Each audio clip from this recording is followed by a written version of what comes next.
Good day, ma'am and sir. My name is Mona Lisa. I am 33 years old. I am from Tabuk City, Philippines. I am married.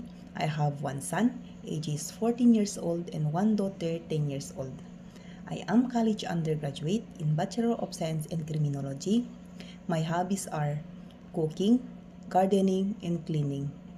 My expertise is childcare and elderly care, and I'm a pet lover. I have 5 dogs and one cat.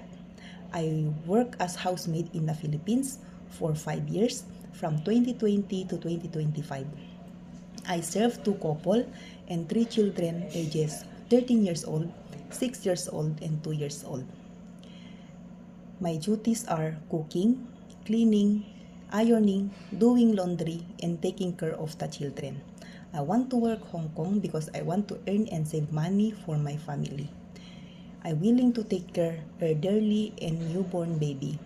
For my future employer, please choose me as your housemaid because I'm hardworking, honest, obedient, and responsible.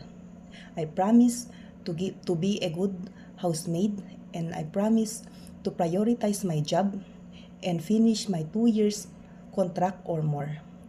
Thank you, ma'am and sir. I'm willing to work with you as soon as possible. Thank you and God bless.